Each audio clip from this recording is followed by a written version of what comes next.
week. And we have our co-host, as always, Dustin. Yo. And our guest for today is Danny Kimmeldorf from a co-owner from Harlem. Hey, thanks for having me. It's probably been an interesting season for you guys at Harlem, and I really like what you guys have done, but I am most curious in terms of how you handled. So when I think about Harlem, I always think about them pushing their chips in and going for it at the deadline. And I was curious about how you guys handled the trade deadline this year, and it seemed to be a little bit of a different strategy. And so I'm curious: is that because of a different philosophy this year? Is it a difference because of the rule changes? What's the process there? Oh man, it's a good question. So you remember those cartoons when we were kids, and the character would have like the devil on one shoulder and the angel on the other shoulder. So Diaz and I each had those characters. There was you can make the playoffs, and all you need is a chance to win the championship.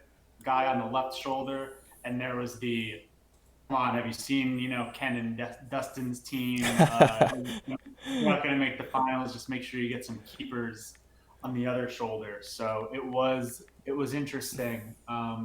There were some days when we wanted to sell, some days when we wanted to buy. I mean, the Christian McCaffrey trade, I think we were definitely trying to buy play this year. But when was that trade? Maybe week three. Now Mm-hmm. it's week 11. I Right. optimistically thought we were going to get like 4 or 5 Christian McCaffrey games by now. We've gotten one. It was awesome. It was great, but not enough.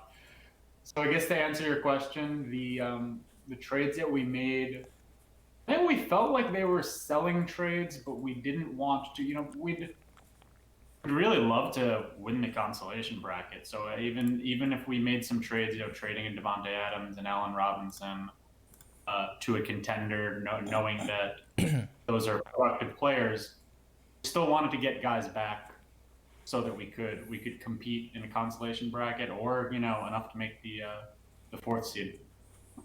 Right. Right. Right. Right. And you know, either way, the things that you've done with your roster, it's really incredible. I think you guys are set up well, not only for next year, but this year as well. You guys got, just to summarize, you guys got Claypool, you guys got T. Higgins, and I believe you got one more. Oh no, that's just DK Metcalf from earlier in the year. And so you guys have done a fantastic job in making a really solid roster for what could be a playoff push for 2020, but then also having a very solid roster for 2021. Thank you. And then Cooper Cup, Right, Cooper Cup. Forgot about him. My bad. yeah, Yeah. I think so. I was part of that trade with Yeah. Harlem, so I know we discussed this, but like I guess their big concern was that all the guys we've named so far are wide receivers, so there is that kind of I guess positional imbalance with their keepers. Like that's probably the only issue you could really you know pick with this team in Sure. terms of what they've done, but like the fact remains, like, running back keepers aren't that easy to acquire. So I do think they did the best they could. I'm always saying like, oh, Capital Region looks like a monster, and obviously, Great Kills looks very, very strong on paper too. But make the playoffs, and once you make the playoffs, it's anything can happen in a single week, especially like someone could get injured mid game, and that those kind of things can swing a matchup really big, and like we see it every week. There's no gimme wins. Like even against like the worst team in the league, you still have to put out your best. Otherwise, exactly. a bad injury or so could like derail your team. So like I think they did do the best they could. Like they obviously did pick up some good keepers. I think T. Higgins, especially with Joe Burrow, is going to be Yeah. a really good piece going forward. And honestly, like their team was built in a way where the trade with Great Kills did obviously losing Devonte Adams is never going to improve your team, but it did shore up their depth a little bit and gave them a quarterback that is a little bit more reliable maybe than a Philip Rivers or a Cam Newton, who kind of has been a Right. little bit up and down. So I really do think that was one of the best moves they could have made, and I'm not counting them out either in the context of winning a you know even a championship this year, and if not, like if they end up, in a consolation bracket, I have to think that those moves make them a pretty serious threat there too. Thank you. Yeah, I couldn't agree more. So, Diaz and I did discuss after the trade the roster, our roster structure and having a lot of wide receivers and fortunate, or I don't know if fortunate's the right word because obviously we planned for this going in, but we are cognizant of the fact that you can start 5 wide receivers every week. And Right. we've fortunately never run into a situation yet where we've had a week where we wanted to start one of our wide receivers but couldn't. A week where, let's say, like a Cole Beasley or a Jamison Crowder's healthy but is on our bench because we have too many wide receivers. Like, no, that hasn't happened. Not yet with bye weeks, with injuries and everything like that. So that's worked out nicely. And Dustin, I agree with you about anything can happen in a matchup. The devil on our left shoulder that was saying, just get the playoffs, whatever it takes, and anything can happen. I mean, keep in mind, like, we did beat Ken's team last year. I don't remember if it was once or twice, but that was with, I would say, probably a worse team than we have this year. All it takes is your defense to get a pick six. Yep. On your team. Wonky, you saw that the roster I sent out for my other league from like 2017. Yeah. Players are still startable now, but I told you how I lost that league because I got Todd Gurley. Yes. The team that won in that league was not the best team. That was the fourth best team. All it takes is right 1 or 2 players who get hot. I don't know who that could be on our roster. It could be CMC. Honestly, me or CMC. Capital Region in first round of playoffs. We could be shaking our heads after losing a close one to Harlem, being like, damn, I just got CMC'd. He was like out all year and like he just unleashed like a 40-point game on me, and that's all it takes. So I think you guys have like a really good idea of what can happen. Right. I mean, even with just Harlem franchise, I don't think the year that I don't think Danny Kimmeldorf was there for that, but I don't think the year that you won, you were like the favorite team going into the playoffs anyway. So like that's just a sign of like what can happen like in playoffs. It's a 1 week in the first round and even the 2 weeks in the final.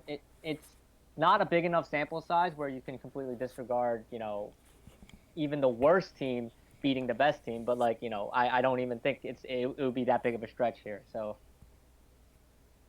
Yeah. So yeah, I also the fact that you mentioned the fact that we can start 5 wide receivers. It's definitely pretty unique to our league. The configurations of players we could put out, and so the running back thing probably is a little bit overblown just because we do have that flexibility. So all in all, really I think it's kind of a move that went both ways, a little bit looking towards the future, but also I think it kept you in play for this season. Right. That was the thinking.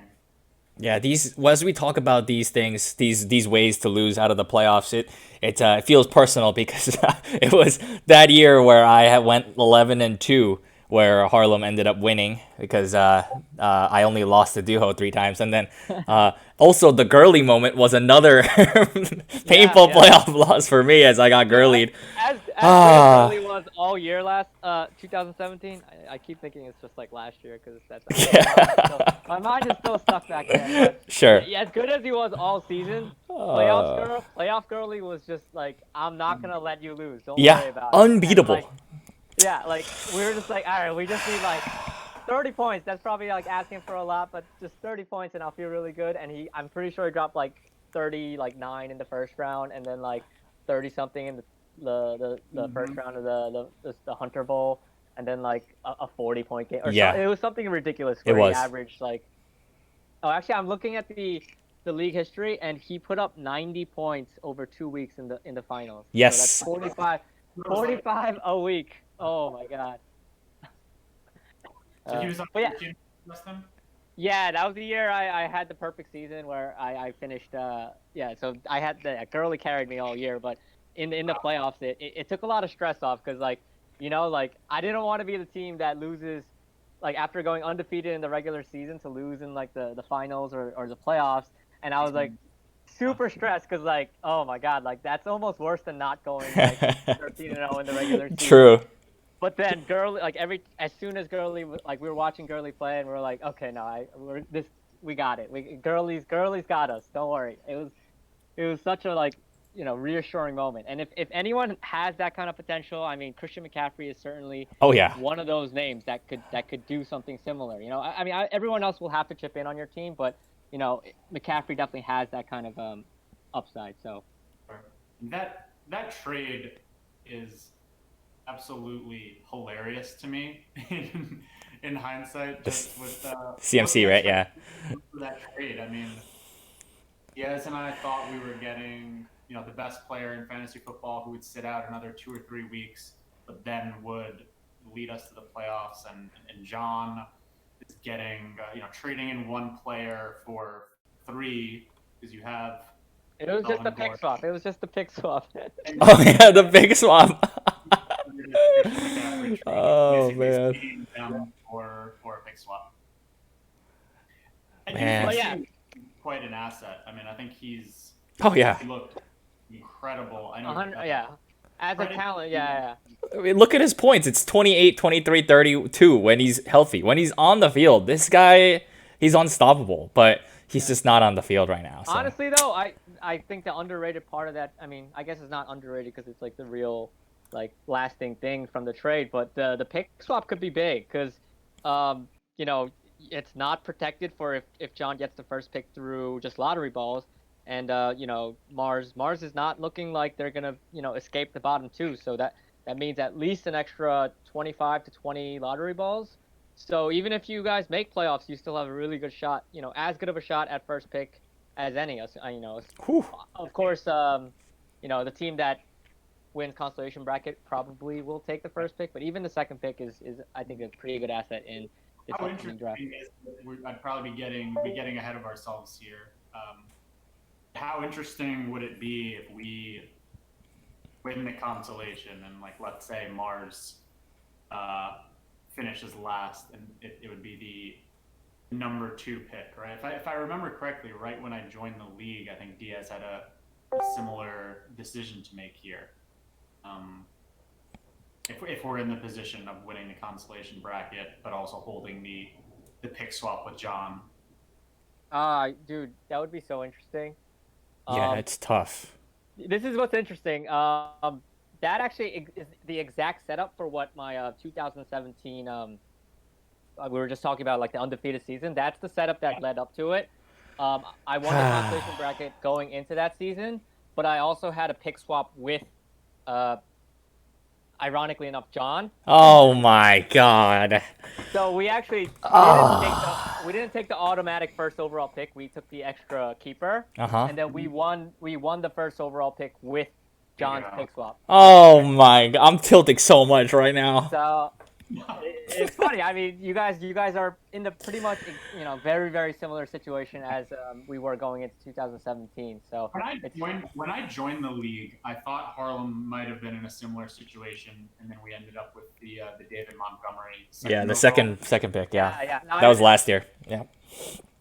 So we're gonna have to. I'm not gonna say we're gonna have to think about that, but if we're in that position, Diaz and I will have a really interesting, dilemma on our hands. Yeah, the pick is a little less if you finish 5th, and winning the consolation bracket is worth a little less because you have the pick swap. Mm-hmm. There's this stigma right now, I think, around getting the number 2 pick because last couple have been great. I don't know. So my opinion is that that's a little bit of recency bias, and I'm curious what Agreed. you guys think.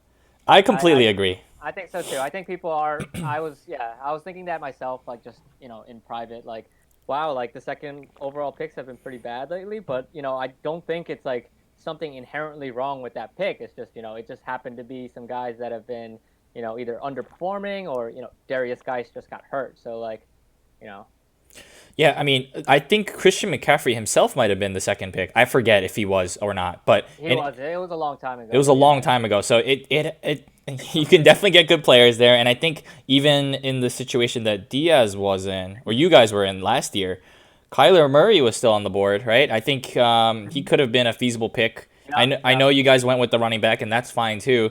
But honestly, for me, with the first overall pick, I was thinking between Kyler and Josh Jacobs, and so it's just a matter sometimes of luck, right? Yeah, you Like guys just picked the wrong guy. Is what Wangchu's no, no, saying. it's a little bit of luck too because I remember there was the Darius Geis here, and that was also unfortunate. Unless he Yeah, went third, I forget. But either way, yeah, um, there's definitely a lot of talented players. Obviously, I think you look at all the rookies that come in each and every year. There's more than two that are productive, right? So obviously, having the second pick is going to be valuable.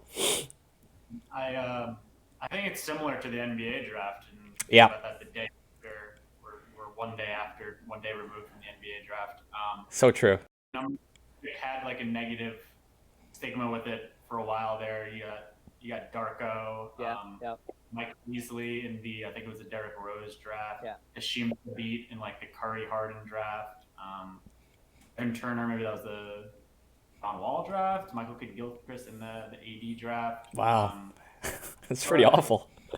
but then every once in a while, I mean, it's no problem with John Morant, right? Yeah, Brandon Ingram, stud. D'Angelo Russell, fine. Kevin Durant, obviously, Yeah. is obviously. generation.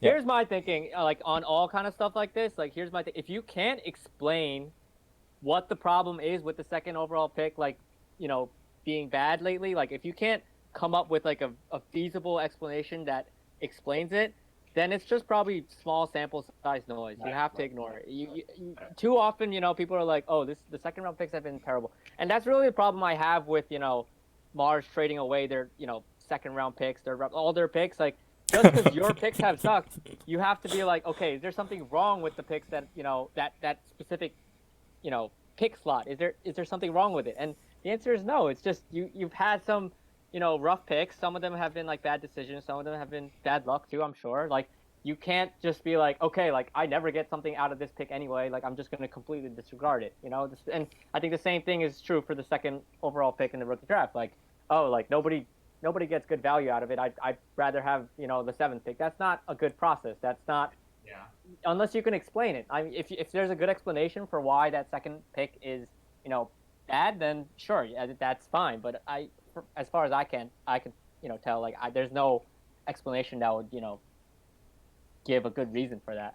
For sure. I'm curious if you can even like talk about this with this trade, right? With the CMC trade, was that pick swap something that was like a centerpiece to the trade, or was it added on later, or like how did that even end up being in the in the trade?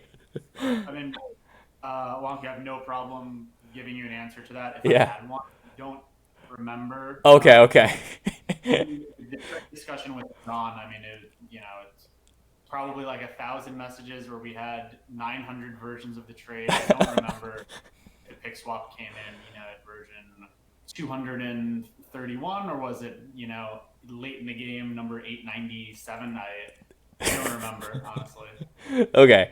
Because I mean, I don't know if you guys know this, but I don't think I've ever traded away my pick swap priority, and it just isn't something that crosses my mind. I want to have as much of a high pick as right. Like I don't want to give it to anyone else if I have a down year, for example. And nor am I ever cocky enough to say I know I'm gonna finish in the top half. I don't, So it's just weird to see it be just thrown around by a team that was at the time I think struggling, right? Like it's not like he knew he was gonna make the playoffs with that move, but I don't know. It's just we're Just roasting gonna, him here. Harlem had offered the pick swap the other way around in some Oh trades, my god. including ones with John, as in, when we felt like we needed to add an asset. I think maybe this is before it was CD Lamb. Maybe it was another asset, and we were willing to add the pick swap. So I wouldn't say our view is that trading away your pick swap is always bad. Trading for it is always good. Sure, sure. Part of our reasoning there was like we just thought college football was going to be much like wonkier than it actually is. Hmm. Games are for the most part being played. I honestly don't follow college football as closely as some of you do, but we were thinking like, well, if entire conferences are canceling their games, are we all really going to watch enough college football to know that the number 3 slotted player for our draft is any better than the number 5, and might there be less of a difference in value between if you do trade down from 3 to 5 or something in a trade. Does that make sense? Right. Yeah, it makes sense. Makes total sense. And also, you guys had information already, some data points for the season. So it makes a lot of sense, I think, at least from your perspective. But I think from where John is coming from at the time of the trade, maybe he did think he was going to make playoffs. Maybe he did think he was going to win the consolation bracket. But it takes a lot of confidence, I guess, to make that kind of move. He might have just thought our team was crap and like Sure. I think that's partially probably like he probably thought there was not much difference in the strengths of your teams and like, you know, he is the type to like, believe in his own team probably more than he's not as cautious as I would say as some teams and he'll always see, a 2-4 team like that he's controlling and he'll be like, "Oh dude, I can totally finish this season, around like he'll always think like he could finish a lot higher than maybe what the average expectation of your own roster could sometimes be. So I think that played into it. Obviously it hasn't gone the way he probably thought. He's still stuck at 2 wins and stuff. But I'm sure at the time he didn't think, oh, like I'm handing over 20 or 25 lottery balls, like so. He probably just focused on the rest of the trade, and the rest of the trade, does look pretty good for him because CeeDee Lamb, I think, is a great talent. And, at the time, CMC was looking to miss at least a few weeks, and he didn't have Mike Davis. So, it was really big for him to get production right away to avoid losing those games. But, he ended up losing them anyway, and Odell got hurt. And, CD, although he's a great talent, hasn't, like, popped off just because, the Cowboys are what they are right now. So, now it's looking like that pick swap is so relevant. But at the time, I'm sure he is the optimistic type. So I don't think it was like a major sticking point for him. Makes sense. To trade CD Lamb. I mean, we'll see next season. Are we? It's a good point. We have because he's an elite wide receiver next year with Dak. Time will tell, but it was hard for us to give up CD Lamb in that trade. I have to give a lot of credit to Diaz, to give you a peek inside our draft room. When I saw picks coming in, I was like fingers crossed, praying that maybe Joe Burrow would fall to us. Everyone. Yeah. Oh man. Traded in and scooped him, but I think Diaz the whole time was like, I'd rather have CD Lamb. Interesting. So talented. The Cowboys have this great offense. I don't know how long Amari Cooper's going to be there. So even if Joe Burrow was there, I think you had one co-owner voting Burrow and one voting Lamb, and the decision was made for us. I think I would have gone ahead if they were both on the board. Then we would have gone ahead with CD Lamb. So I have to give props to Diaz on his conviction there, because we do think he's a stud, and we think Mars has got a great young wide receiver on the roster from that trade. Yeah, and I think that's why I really liked how you guys have approached the season. I mean, I'm also very heavily on board of the CeeDee Lamb train, and it's quite unfortunate that they've lost their quarterback for the season, and it's been really rough for the Cowboys. But Lamb is really talented. I think it was a fall, but there was this notion that he wouldn't be that valuable this year, right? It would be much more. He would be much more productive after, and it's turning out like that. But even before, when Dak was healthy, he looked really good. And so, yeah, I mean, we'll see. My favorite phrase, but I think he's gonna be a great one. Again, I think a lot of respect to you and Diaz. Both of you guys are doing a great job, I think, at Harlem, both in terms of competing for this year, rebuilding, or building again, or whatever you call it, right? Just thinking about the future. It's looking really good. Solid process so far. Let's take a look at some of the other teams. I think we have really gone into detail on your team, but let's go to your matchup where you played. Who did you play against? Mars. With Mars. Oh. I talk about rivalry week. No, yeah. Rivalry week is very important. Who are you facing for rivalry week, by the way? Just curious. We have Oakland. Oakland, okay. Yeah, so you guys faced Mars. I guess what what type of thoughts did you have while facing Mars? I guess they do have a pretty solid team, So, everybody has a solid team. but it's tough to compete with some of these names on your starting roster, I guess. But I'd like to hear from you, Kimmel, on what you So, thought. so keep in mind that a week ago we got 25 points from Philip Rivers was the first piece of information. On Thursday, yeah. We're like, cool. This definitely helps. I think Cam had a like some type of injury designation. Um, so we definitely wanted to start Rivers because otherwise we were starting Jake Luton and like hoping that Cam was healthy. We ended up getting healthy Cam performance and a really good Phil Rivers performance. So that took the edge off a little bit, right? Starting with a good Phil Rivers performance. Yeah, Part solid. of our trade with Dustin, as he'll remember, was Leonard Fournette because of bye weeks. I guess was it the Rams who were on bye? No, not the Rams. David Johnson was out. Okay. Concussion. Yeah. Christian McCaffrey out, so we needed a running back to start. And yeah, running backs gave us next to nothing. So I don't know if we didn't get 25 points from Philip Rivers right off the bat, we could have been in some trouble. Could have made us a little nervous, but we did okay. It never felt like it was in too much doubt. I think our wide receivers had early games, so we saw touchdowns from Claypool. Great game from Higgins.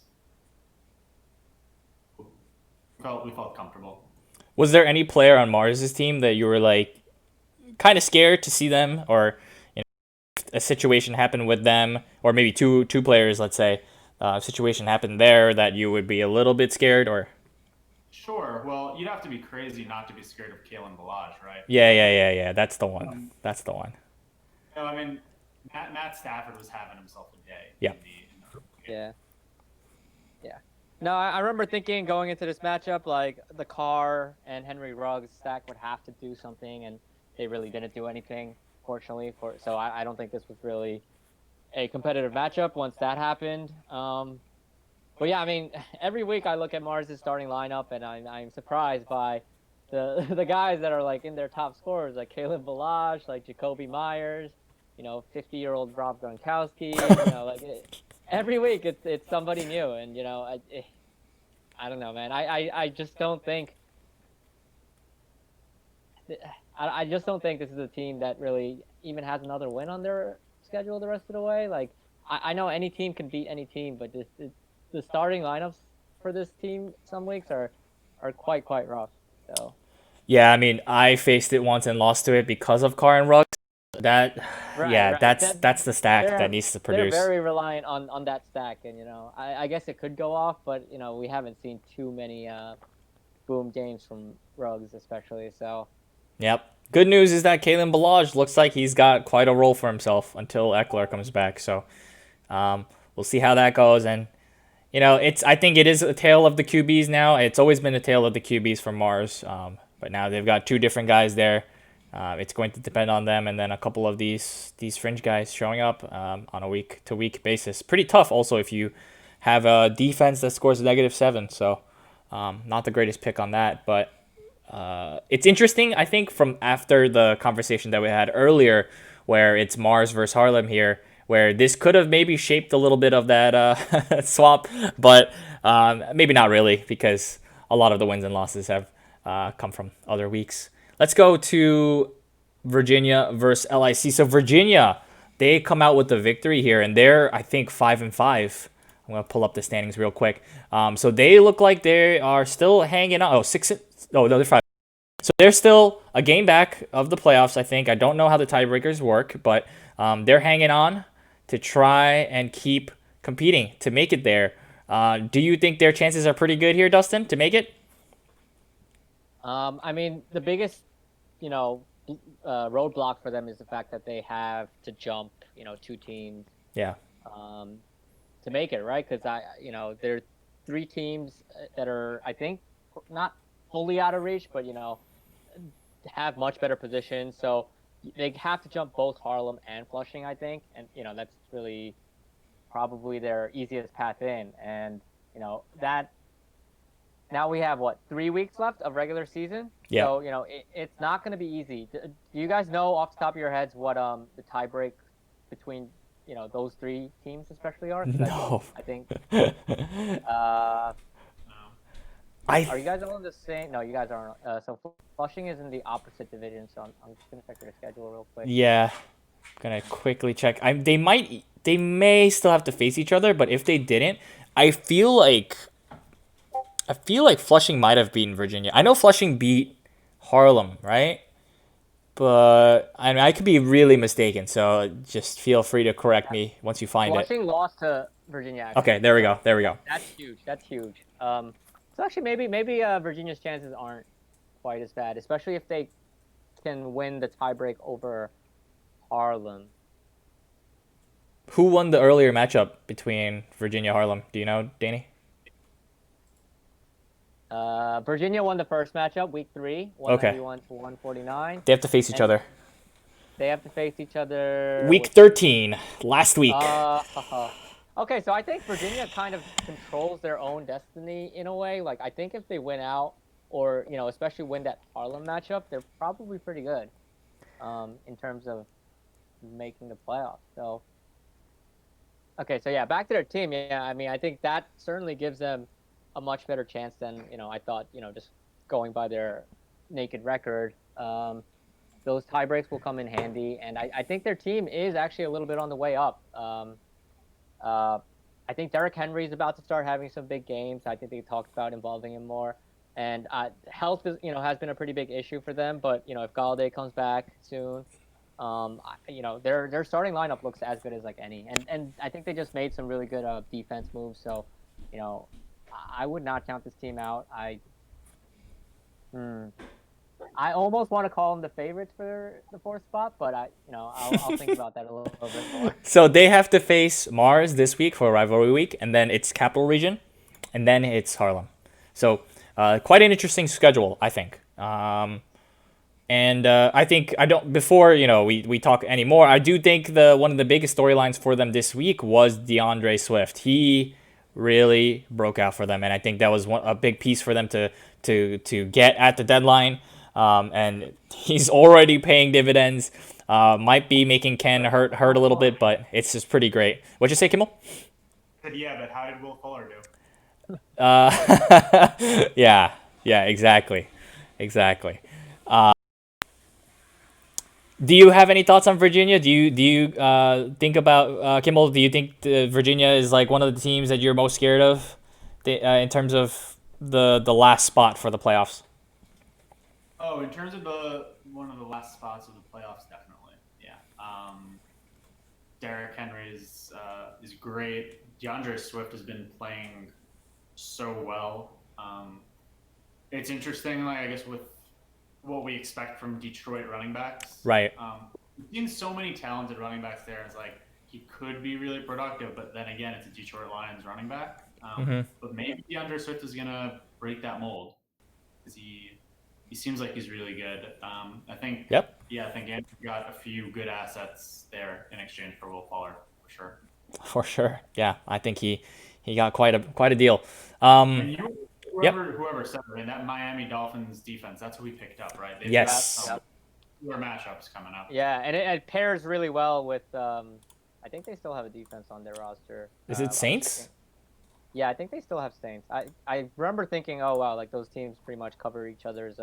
Yeah, he's holding both of them, and I'm pretty sure they cover each other's, kind of rougher weeks, like exactly. And I think they're both pretty good defenses, as is. So I don't know, man. I've said it all year. Like Pretty good. I really do think, Virginia's been making, the best moves, even if it hasn't resulted in the best results. Like it's not always about, the best moves turning into the best results because he's had a lot of injuries and stuff.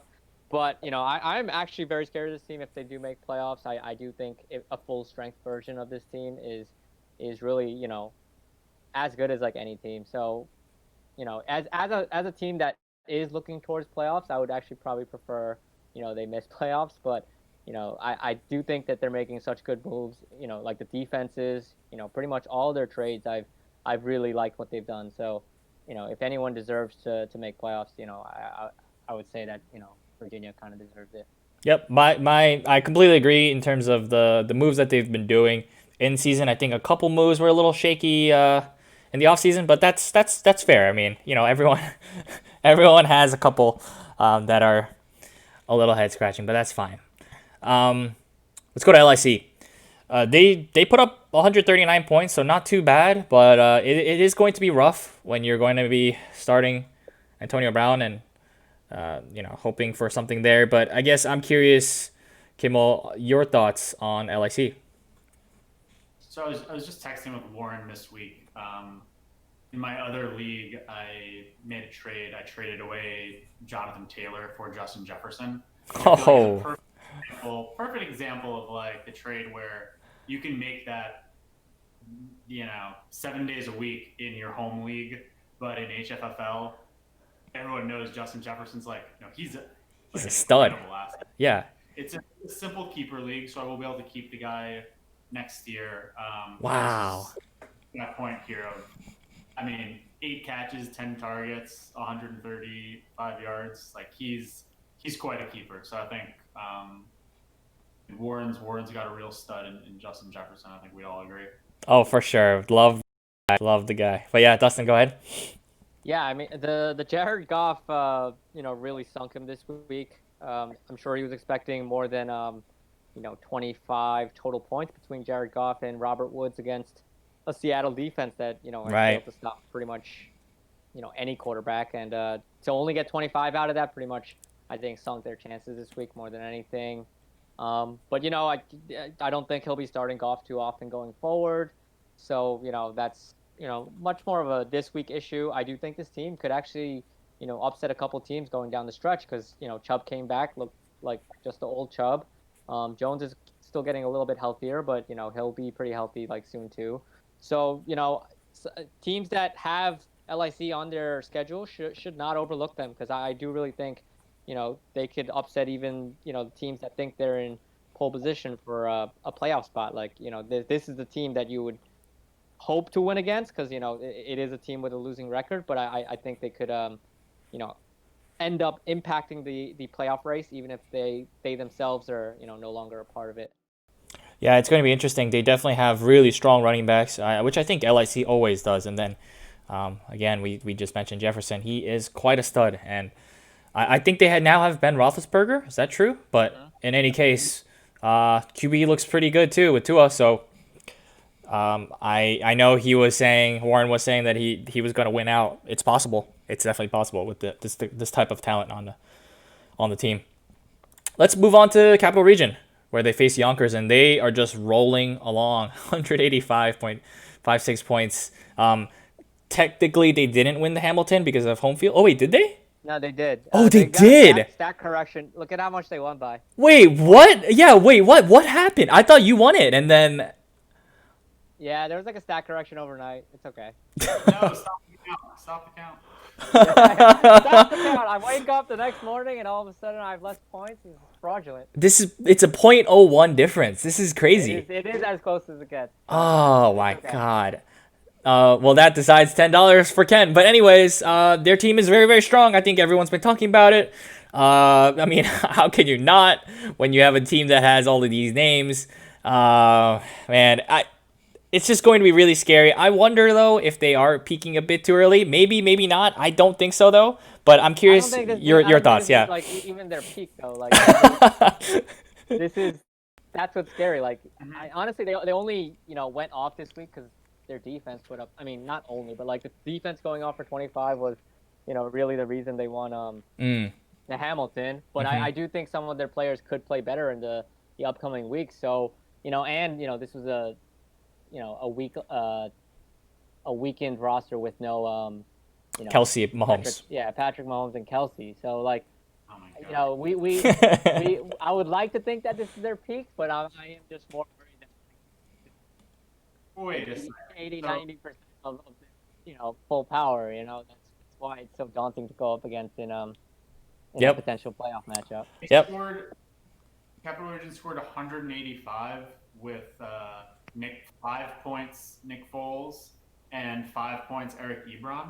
Yep. What would that even mean if it was Patrick Mahomes and Kelsey instead? It Like means we keep something lose. easily. Yeah. It It means means it means go home. it means my question was very silly because this team is just waiting for the playoffs to start, right? I think I remember, when I had those couple of weeks, I kind of knew I was going to make the playoffs, right? I knew my team was good, but all I was wishing for at the end of the week was get out healthy. I didn't even care about my wins or losses, just get out healthy. And I think that's what he's probably thinking about right now. Make sure Mahomes is alive, make sure Cook is alive, make sure Kamara, all these big guys that he needs in the playoffs to win, just make sure they're healthy and he's good to go. Rust over rust, though. Yeah.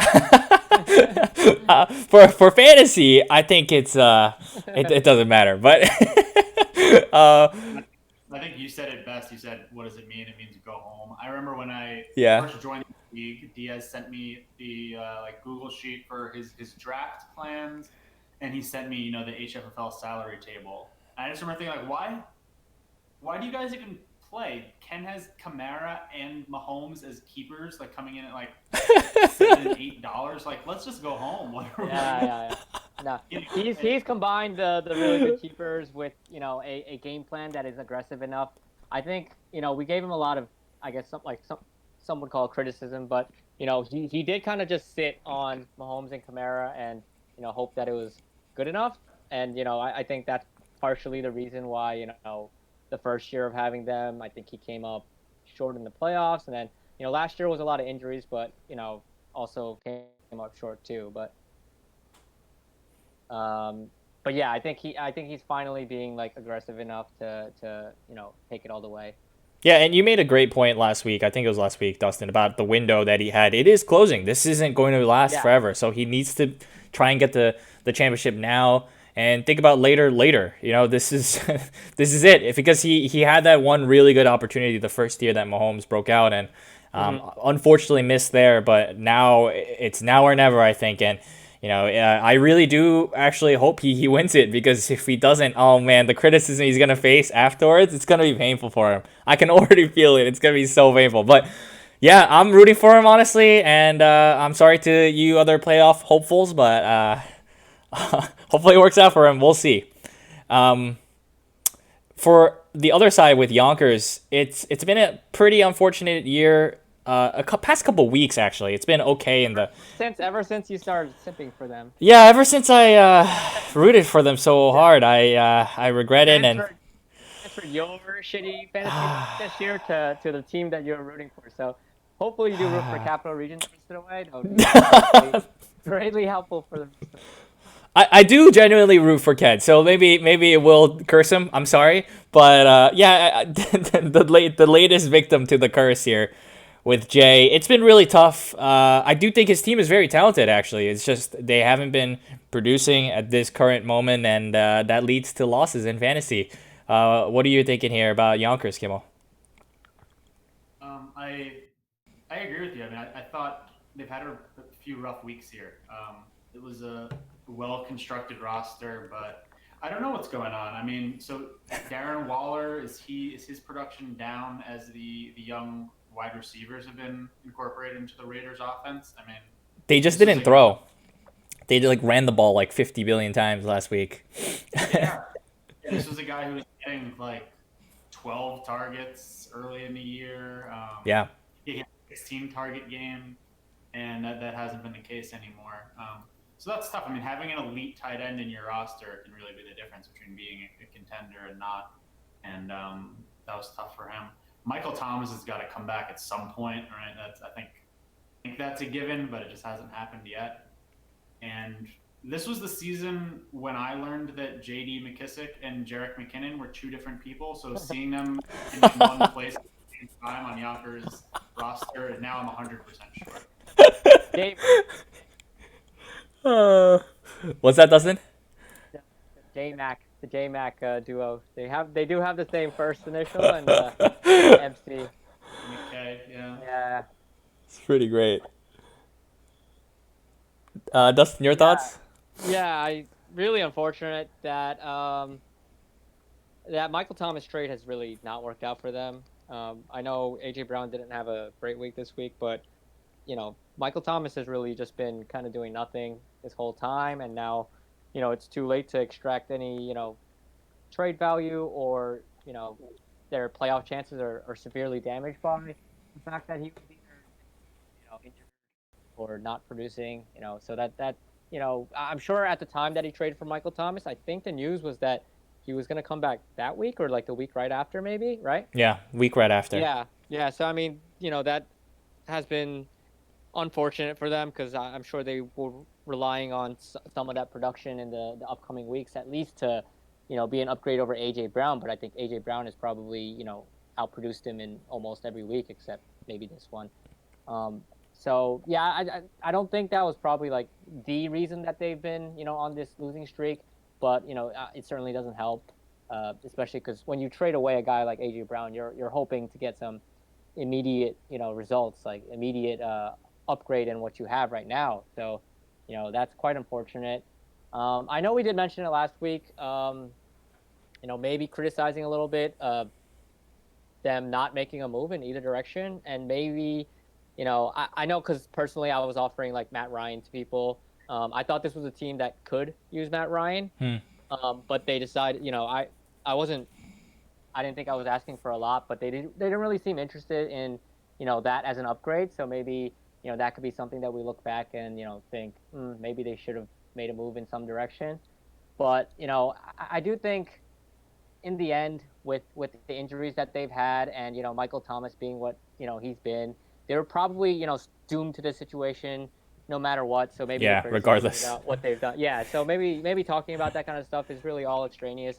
For them, I think their season has to shift towards, consolation bracket, because, Michael Thomas has not helped them to get to the playoffs. I don't think they're completely eliminated, but, for all purposes, I would say they're probably looking a little bit more towards consolation at this point. And if Michael Thomas, does stuff for them in consolation bracket and, gets them the consolation bracket win, I think they can look back and be happy with what they've done. But, otherwise, it just kind of looks like an unfortunate season that, ran out of gas at the wrong time. Because, 2 or 3 weeks ago, it looked like, damn, they might have the inside track on, the fourth playoff spot, or, they looked like a very, very strong team. And, it's just kind of all gone downhill across the board, not even just like one player. So, Yeah, it's like everything. All these names, James Conner not doing well. It's like their best players are McKissick this week. Like yep, yep. that's not gonna do it for you. And Tannehill really has taken a step back as well. So it's just been rough. I wonder. I mean, this is a little off topic, but in terms of the consolation bracket, who do you guys think is kind of the favorite for the tournament? It's hard It, because we don't know what teams are going to be in it. that's true. That's true. But I do think whichever team doesn't make it from Harlem and Virginia, like, I think one of them will be probably the on paper favorite going into it. Okay. But I do think, if Yonkers gets back on track with like their running backs kind of, coming back a little bit, and Michael Thomas being a kind of full strength Michael Thomas, that could be a huge shifter. Obviously we've said, CMC for Harlem could be that kind of shifter. Virginia has, Derrick Henry, who I think could be that kind of shifter. I think a lot of teams have that kind of player that can just, tilt, the board towards them, in any given week. It's just going to come down to who shows up in the weeks 14, 15, 16, once the consolation bracket is set, And LIC is a team that shouldn't be ruled out for that either, because I think they have two guys that could, be shifters in, like, Nick Chubb and Aaron Jones, or, like those two guys could easily just, win a matchup themselves. So, I think LIC actually might be a really good pick for that consolation bracket as well. Do you have any thoughts on the favorites, Kimmel? Uh, Agree with what you guys have said, but I would add that I like Flushing Hmm. if Mixon actually plays during the playoffs, comes back healthy.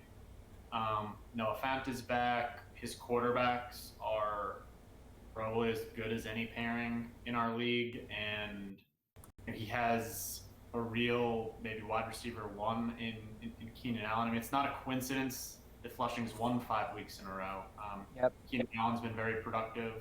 Herbert, and he's been doing this without Chris Carson, without Joe Mixon. I mean, that's a scary team if they're healthy in weeks 14th, for the consolation bracket.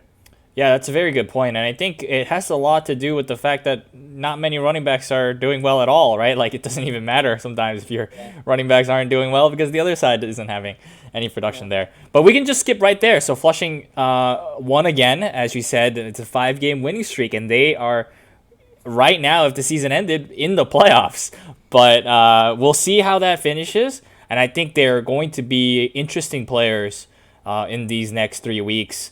Um, I really like the team for Flushing. I still remember when they were 1-3 or whatever they were before this streak. Like, 1-4, right? One and Yeah. four, whatever. Yeah, it's crazy. It's crazy that they've done this, and I'm really hoping that they do end up in the playoffs. I think if they do, by the way, all 4 playoffs teams would be completely different from last year. I think, but in any case, Oh, Wow. that's just like a random.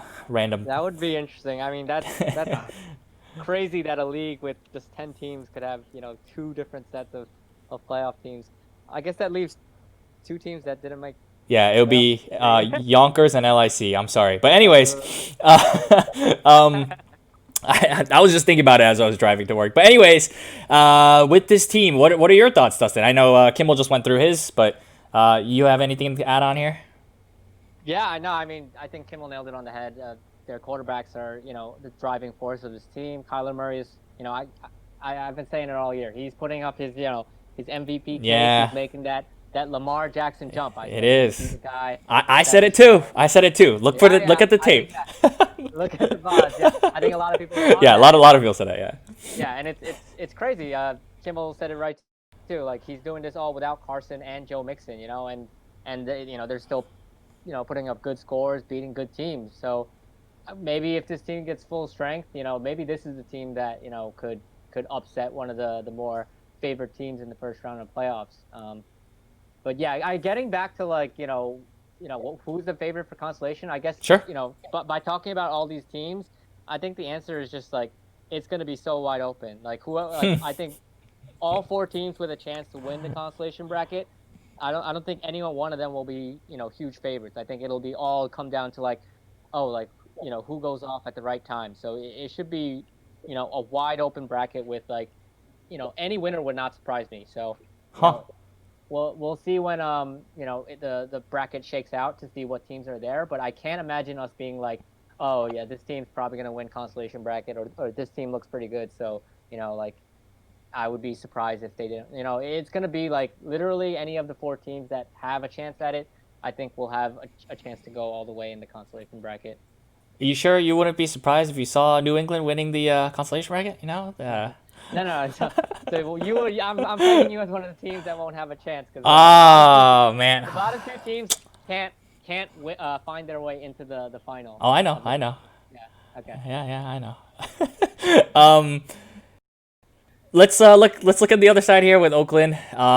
It's on the flip side for them. So they are still at 7 wins. I think that's been it, right? They haven't won since their undefeated streak, and it's a lot of rough pieces. And I think Duo himself, he's been talking about how his second QB position is cursed. Whether I believe that or not, it's a different issue. But the fact is, he hasn't really gotten that much production there, and that's a little bit due to the players, a little bit due to some choices he made, I think, in terms of who there.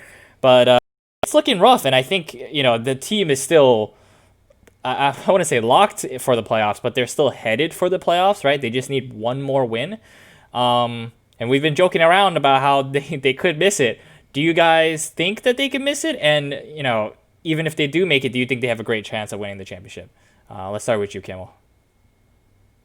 I mean, I guess any team that makes the playoffs has a shot, but I think there's a clear top tier right now of 2 teams, and Dustin's maybe been modest and said it's a top tier 1 and then him, but I think we put Great Kills and Capital Region together, and so those are really the top contenders.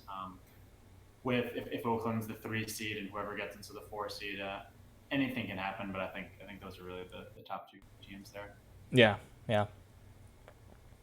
Yeah, I mean, I have to imagine, most, I can't speak for Capital Region, but like the way Oakland has looked the last 3 weeks, I would rather play Oakland right now in a playoff matchup than any of the three teams, or yeah, any of the three teams that are vying for the fourth seed right now, right? Like I have to consider all three of those teams a little bit more dangerous than this team right now. It's really held together by tape right now, and a lot of the guys that they gambled on have not, been as good as probably they hoped for. Like I know he did say Allen Robinson was for the playoff schedule, but Mm-hmm. Mm-hmm. he's kind of been up and down. His quarterback obviously does him no favors, which I think was always the concern with Allen Robinson more than anything. And then Marquise Brown, he just acquired him. 1.9, like it was a tough matchup for sure. He got shut down by a good defense, a good cornerback, and Lamar hasn't really gotten going. But that's been the story all year. So maybe like what are we expecting Marquise Brown to be? Like he's shown us, I think, enough games where he's certainly not a guy that has a high floor. Especially with the way that offense runs.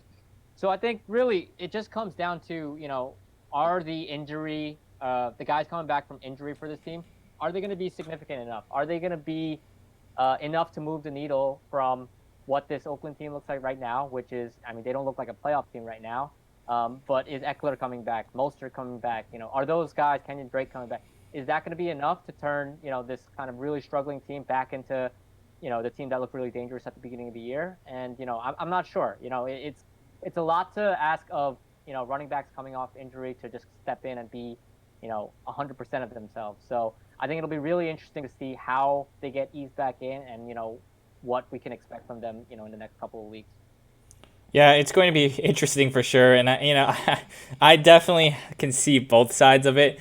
Right now, what he's starting, it doesn't look good. There's no going around that. It does not look good, and when you have Wayne Gallman putting up one of your highest point totals, that's not a good look. But then on the other side, he does have a reason for hope. Some of the matchups look good. He's got still the best kicker, the defense tandem in the league, I think, and so he has some, and also those players coming off the injury. So there's a glimmer of hope for him, but it is rough, and I don't know. I don't know if he's gonna make it. I don't know. I don't know what's gonna happen, but I do wish him the best of luck here. I really tend Yep. to root for this team, but I do kind of want to see them go 7-6 and miss the playoffs just for like The meme. that's a record that's probably never getting beat. That's like just history. That's like such a a story that as a media member, I just want that to happen just so we could like talk about it for years to come. But I am rooting for Oakland as like as a franchise. So I'm a little bit torn on that. Definitely. As you mentioned, Wonky, he only needs one win probably over the next Yeah. 2 weeks. Yeah. Whether he'll get it this week, I'm biased, of course, but Oh, did you see his quarterback situation for let week me 11? let me take a look here. He'll be okay, but that's solely because of Oh! Winston. Jameis, he's Yeah, back. Jameis. How do we forget this? That's the storyline of this week. The Jameis Winston. Kirk Cousins hosting Dallas. Oh yeah, yeah, yeah. You can just win that game on the ground. And what Josh Allen by Drew Brees injured. So I can tell you, Diaz and I bid what we were comfortable bidding on Jameis Winston to keep him away from Duho. Duho went to $9. That was too rich for our blood, so we got Jameis. But it'll be interesting. I mean, if Jameis has a huge game, Duho will win. If Jameis falls flat, one touchdown, 5 interceptions, I don't know. Anything could happen with Jameis. I think no matter what happens with Oakland, I was going to say, to add on to what Dustin said about the 7-6, I think no matter what happens, I think we're going to talk about the history of Oakland, because this is just so interesting. If Jameis comes back and carries him, then I think we'll talk about that. I think we'll talk about, oh, he got one win at the end of the season and he barely got into the playoffs, and he kind of went one and done there. We could talk about that. Like, it's just a lot of possibilities. I think it's going to be a lot of fun no matter what happens. But good luck, Duho. I hope you do whatever you can to make this ending a good one for your season. let's go to Great Kills. This is the last matchup here, where Great Kills versus New England. They come out just short of the Hamilton, but they had a great week. Sure. Yeah, short. So I think this team is just really solid. There's no starter that doesn't belong on the starting line. That's just what happened this week. It's really tough facing all these guys at once. The QBs are really good. I mean, Russell Wilson's kind of having a little bit of a downturn right now, but doesn't matter when you have all these. He's trying to peak at the right moment. Exactly. You don't need him right now. Barkley says. Yeah, Yeah. exactly. You just need him later. I think. I mean, obviously we can't control it, but there's sometimes a little point to that. But anyways, I think you were talking about it earlier, Kim, about how you said this team was in that top tier. Um, would you want to add on anything looking at the players that he's got here? I just I would say I can't imagine how much fun the Packers stack is. Hmm. But then I remember we actually had that on our roster last year, but Yeah. it felt totally different in 2019. I'm both envious and excited for you to have that, because any 3 touchdown Devontae Adams game we had, it just, gosh, imagine what that's like if you also had the quarterback throwing the ball. And Yeah. we have that now. Yeah, Dustin, how do you feel? Yeah, I mean, I don't think I'm being particularly modest when I say this team is, at least a half tier below Capital Region. I think the big part of it comes in that, the difference between Kelsey and really any other tight end right now, because Kittle is injured, and Waller is kind of doing kind of in a slump a little bit. I think the difference between Kelsey and just any tight end is just so big, and I can't say the rest of my roster is really stronger, if at all, than Capital Region. So just by the fact that I'm not going to be able to find a tight end that has the type of ceiling and floor like Kelsey, there's no picking up that kind of guy. For a wide receiver 4 or something, or 3, like somebody you pick up during a week could just go off and like perform, but I just don't see that happening with tight end. So that's really the biggest, I guess, reason I'm putting Great Kills in a different tier than Capital Region. But this team is very solid. If you just look at the points, so many guys went off for like double digits, 15, 20. Like it's a very well-rounded team that they came up .01 short of Hamilton this week. So obviously it is a very strong team, but I definitely don't think it's the same exact type of team. So I would call it a different tier myself. Man, that's crazy to think. Great Kills with its long history. I think a lot of times you were counted as the favorite, but it's just a little bit off, at least from your opinion. And I think I would tend to agree. I do think Capital Region is a little bit stronger, but it's just weird to not say Great Kills is the favorite to win it all. Looking at New England, Washed up. washed up. No, that's New England. When you talk about washed up, that's the transition. A little early. Yeah, that's New the England washed up. that's the transition here, because this has been a rough year. Obviously, we started with the struggling team when we looked at all the teams here with Mars, and now we end with New England, another 2-win team.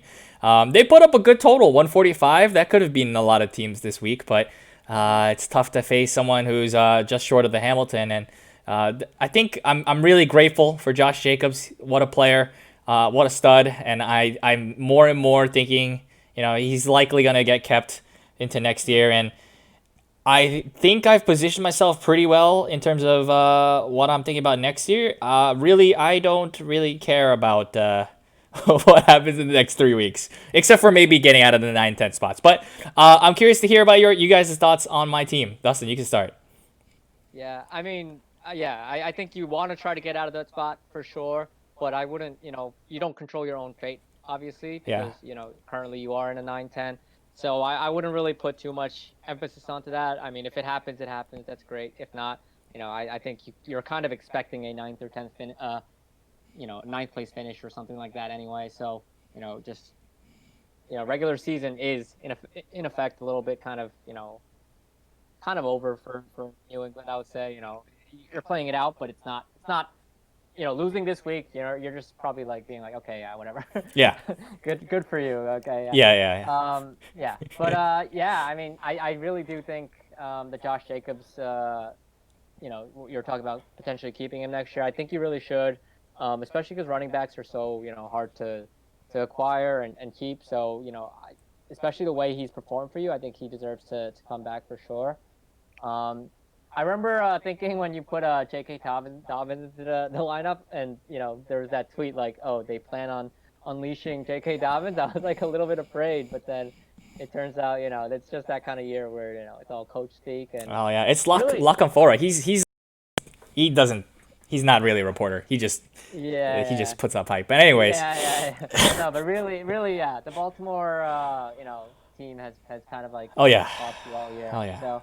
That was just kind of more along that line. Like, I know you have a lot of love for that team, especially what they did for you last year. But, it's got to be a little bit, you're probably a little bit tired of them this year. I mean, it's not taken away from the love you have from them for last year, but like, you're probably rolling your eyes a little bit at, what their, offensive coordinators doing, what they're doing with their running backs, what they're doing with Lamar. It's probably all a little bit frustrating for you. Yep. But yeah, I mean, that pretty much just sums up your season. It just wasn't meant to be. We thought that your window was going to be open till this year. Turns out it's shut, but I think you did transition to, that, transitioning from window to window. I think you're in the process right now. AJ Brown, I think, is a really good keeper going forward. And, Josh Jacobs will be kind of the bridge piece, I think, the piece that, keeps continuity between the old window and the new window. But, it'll look pretty different next year, I think. The pieces around him. Yep. Kimmel, you got anything to add on? Yeah, I mean, I'm not going to go through players, what I like about your team, what I don't. I think it's pretty Yeah. obvious who your studs are and the positions where you need some help. So I'd ask two questions. I have one question about Huh. your wide receivers and then one question about Lamar Jackson. Okay. Okay. So wide receivers, why didn't DJ Chark get a starting spot this week? Was it just? I mean, you have Ah. you Good. expected Fulgham to do more against the Giants, or what was your thinking? Good question. So it wasn't Fulgham that I was thinking about. It was Josh Reynolds, and I thought Reynolds had the better matchup and that he would do better. And a big part of the DJ Chark experience is that deep ball, and I thought it wasn't gonna work out this week with wins. It's not even the Green Bay Yeah, defense. it was super windy. So yeah, he did get one, and he was open, but it just like died, and he couldn't catch it. And so I was definitely scared, like, oh man, that could have I been. remember that. Yeah, man, if it kept going a little bit, that's a touchdown. But maybe it was the wind. I don't know. Maybe it was a underthrow. But in any case, yeah, that was my thinking, and I had to leave him in my IR to make this possible. So that was the reasoning. It worked out, but it's just yeah. Yeah, and then I only ask because I think DJ Chark's a good player. Oh yeah, for sure. He's starting this week. And Lamar Jackson, so better game this week, but obviously a somewhat disappointing season overall. What could you envision happening by next year that would make you, excited, happy that you have Lamar Jackson on the roster next year at his keeper salary? Like, what would change for 2021 to feel more like 2019 for Lamar Jackson and the Kingfishers QB? So, we only have so much time, but I could speak on this for like an hour. But I think, man, there's a lot. So yeah, there's a lot on that question. I think the expectation for me is not to have him be the top QB that he was in 2019. I don't know if that will happen again, to be honest. And I think just it's a combination of things, right? It's not just that everyone has figured him out or anything like that. There's a little bit of game planning for him, but there's also a lot of other things. Everyone knows what he's really, really good at, and then also knows what he's not so good at. And I hope that the team addresses that over the offseason. I hope that Lamar also addresses it. And I'm just looking for a top 5, even a top 10 QB. I think I would be happy, to be honest. Yeah. But a top 5 QB, I would be ecstatic. And yeah, I know the price isn't the greatest, But I do really have a lot of fun watching this guy play, watching this guy run. It's just amazing. I think he is an exceptional player, no matter what are. Sometimes I think he is still one of the best players in the NFL. Honestly, that's Here, just my opinion. But yeah. in any case, hopefully the situation around him gets better. Hopefully they find a little bit more talent on that offense, all on the line and the wide receivers and the tight ends. Hopefully that all improves for him and he can step up next year. And I don't really care about this year again. So, you Yeah. know, Now here's my take on Lamar Jackson. yeah, Um, the worst thing for Lamar Jackson as a fantasy player was how they got embarrassed in the playoffs. Um, I think Baltimore, their fans and people inside the organization, they were kind of feeling themselves, during the season, oh yeah, regular season last year. They were like not bragging, but they kind of were bragging, and they were showing off, and they were like, "Oh shit, like we're so good, we're so advanced. Our offense is like just running, cutting right through like good defenses."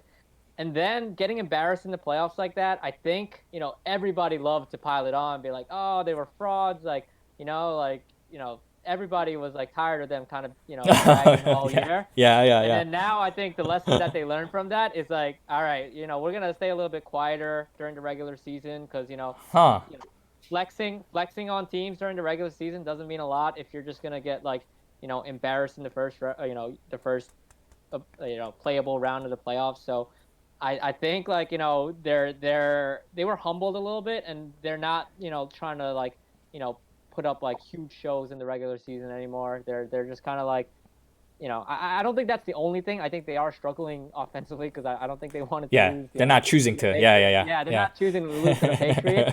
But at the same time, I also don't think they're like, oh yeah, like we're gonna run up the score. We're gonna make these bad teams look like even worse than they are. Like I think they're just trying to like be like, okay, like there is a counter. Like when we get stuck and we look bad. Like how are we fixing that? And I don't think they found that answer yet. no, But they're more focused on that than they are about putting up stats anymore. Which yeah. for fantasy I think really sucked because he was such a crazy fantasy asset last year, and this year it's just not been like that at really any point. So Yeah, unfortunately, yeah, I think if they had lost in like the AFC Championship in a close one, I don't think they would have been like, oh shit, like like let's dial it back as much. But I think losing the way they did, and like their fans were pretty cocky, and like they got split up. So I think that partially had an impact on like how they're coming out this year. Obviously not all of it because yeah, you losing to the Patriots is just kind of embarrassing, but yeah. I but mean, I could talk for like an hour. Maybe we should just have our yeah, own Lamar Jackson podcast. But yeah. anyways, he, yeah. There's a lot to unpack there, even from what you said. I think a lot of it is true. And I think it's the context too, because he obviously faced a lot of criticism, right? As a QB, a lot of people didn't think he was going to be a QB, and so I think 2019 was a little bit of a response to that. He doesn't need to respond to 20 that yeah. anymore. The So best thing that happened for 2019 Lamar was was everybody, yeah, shit was the talking his hate passing ability. Because exactly? then he was like, all right, like you think I Yeah, can't be an effective player in the yeah. Screw you NFL? all. I'll show you I can be an MVP. Right, So right. you really got the upswing of it from all the media and fan and Twitter talk, and now you're kind of getting the downswing of it because Exactly. like they're not focused on the same things anymore. And the hope That's is that the criticism now will make him work it harder. should. So we'll It, see. yeah, I don't know what pendulum will swing. happen, but Yep. I do believe in the kid, and I think he's a really hard worker, really smart guy, and I think he's going to come out with the vengeance next year. I know this this year isn't finished either, but still, I think he's going to work really hard in the offseason to address some of the things that he does struggle with. In any case, let's look at some of the here. I think this week was actually kind of interesting. But then again, every week is interesting because we only have one waiver period or two waiver periods in a week. What stood out the most to you guys? Let's start with Kimmel. Sure. I thought the Quaz ad of the defense was interesting. $10 for a defense. I feel like that's not the first time that he's done that, and they do have really good matchups coming up. Hmm. I was most interested to see who got Jameis, right? Because we wanted to Oh yeah, yeah, yeah, force, yeah. force him to start someone else. So those two are interesting to me, and I was happy to hear that someone else bid $9 on Salvan Ahmed on the Dolphins. That was sort of my guy this week. I told Diaz during the Dolphins game, I was like, "This is someone I really want to bid heavily on because a team save fab, and it's kind of like, what do you save your fab for? You're hoping you can find someone to start when you need them with some possible keeper potential next year. Maybe I'm being way too optimistic, but I could see an outcome where maybe he has like a 60-40 split on a competitive Miami team next year. Hmm. And like I said, maybe I'm being too optimistic, but this was my guy that I wanted to go out and get. And Diaz and I think anytime we've spent double digits on someone in transactions, that's really saved our season this year. When you think about Hmm. like Mike Davis and Carl Henderson, um, we would have like nothing to go on running backs without those guys. So we'll see. Those were the ones that were interesting to me. Yeah, I think Ahmed, he could be like the Mostert of last year, right? Like he could have a stretch where he carries and does really well, but we'll see. The main question mark is Gaskin in terms of when he'll be back, but I think he probably won't be back soon, so it could be all Ahmed. Looking forward. Dustin, your thoughts? Yeah, I actually want to give a little bit of attention to Sunday waivers. I know we don't really usually talk about Sunday Yeah, yeah, waivers, yeah, but yeah. Sorry, yeah. Go ahead. I actually liked a couple of moves. I thought Naheem Hines, LIC picked him up for 3. I thought anybody that had a roster spot that was kind of like, dead, I thought should have been in on Hines, even though he already played on Thursday, just for the next upcoming weeks, because, he's not going to get 20 plus points every week, but, 2 out of his last 3 weeks, he's gotten over 20. So, I mean, for a cheap Sunday pickup, I think somebody probably should have also been in on it. I don't know how many teams were, but I just got outbid on that, so that was my perspective. I also thought Harlem picking up Green Bay defense and you know Greg Hill's picking Drop up Cleveland. in the league though, What? but dropping like the most attractive. Yeah, yeah, yeah. That is true, but I thought the ideas behind both were pretty good. Like, because there were some win concerns, and it looked like they'd be good plug and plays for that week. But yeah, I guess you guys did lose Miami defense, which went for 10. So maybe the drop wasn't ideal. But yeah, I thought those were good ideas. Mars got Kalen Balaj. Oh yeah, that's That was also what I was huge. gonna say. Yeah, that On was huge. Sunday, yeah. Sunday pickup of Kalen Balaj. He's not going to be keepable, but I don't think anybody wants to keep Kalen Balaj anyway. But like for the rest of the year, it could be a very very valuable piece in terms of constellation bracket or whatever. And I thought other teams probably should have been in on that too. So I think this Sunday actually had a lot of like pretty interesting pickups happening. Even Oakland pivoting to suck up at the last second. Suck up put up 15.5 points. That could have won him the week, but they came up short, obviously. But And yeah. the Vegas pickup too. The Vegas defense was a great call by by Flushing. Oh wow, I didn't even notice that. Yeah, yeah, actually, yeah. So really, all of the Sunday pickups pretty much were all like pretty impactful or like interesting in their own way. So we rarely get that much Sunday waiver action that ends up being like important. But I think actually all of the pickups were pretty interesting or valuable, except probably the Larry Fitzgerald pickup. But, everything else looked pretty interesting. Yep, and maybe Larry might have something to do with this week's matchup with Seattle. Maybe it'll be important for this week's matchup. But I think he dropped him. So oh, he did. yeah. Oh, never mind, never mind. Yeah, I think he was just worried about somebody being injured maybe for him, and it was just like a depth pickup or something. But yeah, I mean, it's only $1, so I don't think he was Yeah, too it's not worried about major. it. But yeah, other than that, I'm really excited for Jameis Winston, obviously. I think Ahmed was a good pickup. Carlos Hyde, I think, for $3 was pretty underrated pickup. Oh yeah, that's me. It's you, yeah. At this point you're just looking for a guy that could give you maybe 1 or 2 good weeks of production. Just pick up wins and stuff. Even if you're not playing for anything, like Oh yeah, I want to win. like Yeah. just Yeah, just getting wins because we have all time records and stuff. Like it's always good to grab a win. I've that's the good thing about this league. I've never been in a situation where like I 0% care. Like I'm always like even if I'm out of playoffs and this win means nothing, I'm always like nice. It feels nice to win in this league. Because just because we do keep track of a lot of things, we do have a big emphasis on our history and like we do discuss all that kind of stuff pretty often. So yeah, so that kind of pickup could be really big. Yeah, it's also huge in this league with the rule set of the rivalry week, right? We each will Yep. get Fab if we win this week.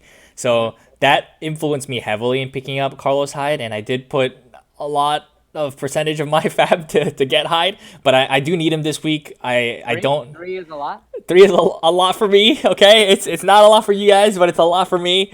It was like, I think it's like, I don't know, 5 or 10% of my You have I seven don't know. left, so Yeah, yeah. it was a lot. It was huge. But in any case, he's right in my starting lineup. The game has started already. I'm hoping he does well with Carson not back yet. And it's really a 1 week pickup. But even though I'm facing Capital Region this week, I'm going to try my best to take him down and try to get that Fab, even though I know it's going to be very, very, very difficult. But yeah, other than that, I don't think there were too many other huge pickups. I think interesting to pick in here, actually, from Yeah. Harlem.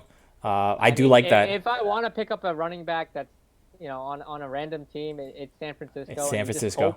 you just hope that every other like running back is either behind him on the depth chart or hurt, or like just on a given week, the starting running back for San Francisco could be so good. So like if we went from like drafting individual players to like drafting like running back for San Francisco, like just that would be a top probably 5 pick, top Oh three yeah, pick maybe, yeah, yeah, like easy, right? So yeah. like, yeah. So I mean, you can stash Tevin Coleman on your IR until that happens, or if it never happens, it's just a little bit of fab. So yeah, I really like that pickup too.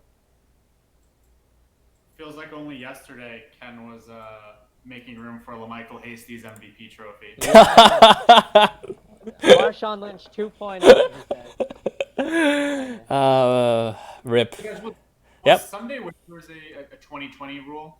It's a COVID rule. It is a COVID rule. Yeah. I'd be interested to see if we stick. That's actually a very interesting point. Should we keep it in some form going forward? Because I do think we have it balanced pretty well, where we can't keep any of those guys. So people aren't just going to be, you know, Abusing ignoring it. Yeah, Thursday yeah, yeah. waivers to go for Sunday Right, waivers. So right. it's definitely worth discussing whether we want to keep it around in some form. That's actually a really good point. Yeah. Yeah, I just know it is a lot of work for Hua, but so, but and Quad flipped his desk as soon as I asked that question. Yeah. Sorry. Yeah. but Angry emojis in chat. oh man. But in any case, I didn't even know Jimmy G was on Oakland. What the heck? He dropped him. Yeah, he No. dropped him. But He that picked okay. him up. He picked him up this waiver period. What? Really? I never even knew this happened. Oh wait, yeah, he did. Yeah, yeah. Huh. Okay. Whoa. I think it was in case he didn't get Jameis, but I don't. Is Jimmy G even playing this week? No, he's lying. He has a bye. Yeah. Okay. I don't know. What? Okay, that's really Oakland. strange. Yeah. Oakland works in mysterious ways. Maybe he like misclicked. He tried to get some other QB and just saw the beautiful face and Yeah. I don't know. Okay. Well, if do you guys have other thoughts here to close out? No, not really. Whoa, Sammy Watkins for 5 fab. I guess Capital Region has a lot of fab. Oh wow. Yeah, they do have a lot of fab. So, I mean, I wouldn't trust him. Oh, he's starting him this week? What? What? Wait, I thought they Huh? improved their team to the. Oh, Diggs is on bye. Okay. Oh, I was about okay. to say, if he's like scrapping for Sammy Watkins to put in your No, starting but lineup, he has David Moore also starting. David Moore is on his bench. It looks like he's starting for me. No? Maybe he just changed it. Literally has it. Oh, he might have just changed it. Yeah, I see him on the bench. Okay, okay. Yeah, yeah. Okay, yeah, I think it was between David Moore and Watkins for him, and he subbed him out. Oh, okay, you're right. He just changed Yeah. When we were looking Yeah. through the teams, yeah, okay, okay. Huh. Damn, I got excited for nothing. I was like, wait, if Sammy Watkins has to start for this team, maybe it does have a weakness. And then I realized Stephon Diggs is just on. This is your top tier team, Dustin. This Yeah, is yeah. It's Sammy Watkins. I was like, whoa, wait a minute. Watch Sammy But yeah, Watkins go for 30 or something this I week. he You know. totally could Oh in my. any given week. Yeah. But I mean that's another good point though. Like all it takes is one injury for Sammy Watkins to be in the starting lineup for a team. Like yeah, I don't think any team is really ever that sure of winning any given week. All it takes is one injury for their roster to start looking a little bit worse. But Yep, for sure. That's a big thing, and it's an overlooked thing, and obviously we have no control over that. We don't know who's gonna get hurt or not. But it's a bummer. It's a real bummer, and you could put the best team together, but then it could just all come crashing down because of the injuries. Uh, Kimmel, you got any last thoughts here? um, no, I don't think so. Looking forward to some big matchups. Rivalry week, and you talked about I think Qua's schedule. I think we play Qua maybe it's week 13 or something. That could loom huge. That's gonna be a big one. how many years have you been in this league now? Like the second this. This is number 2. So last year was my first one. Okay, all right, yeah. And it's awesome. I love the show that you guys do. Everything that everyone contributes to the league, but your Thursday show is awesome. Got to thank you for that. There's one week recently when I missed it live, so I decided to just like put it on my laptop on your Twitch channel, funk you, Uh and huh. like watch it in bed. And I watched pretty much the whole episode, and then I fell asleep. And when I opened my laptop for work the next morning, it was like I think it had streamed like all of your video game uploads, like everything you've ever done. So Oh you're my all god. great views. But yeah, I think this league is in a really good spot in terms of the characters we have, the features we have, the rules we have, the competitiveness we have. I think it's just in a really good spot, and I think adding Kimmel back to the back to the fold definitely contributes to that too. So it's been good to have you around. Yeah, you've been wonderful, Kimmel. It's great. It's great talking with you again, and good to have you on the show. So Thank you. Hope to do it again soon sometime. This was a lot of fun. yep, we'll All see right. everyone next week. Bye, guys.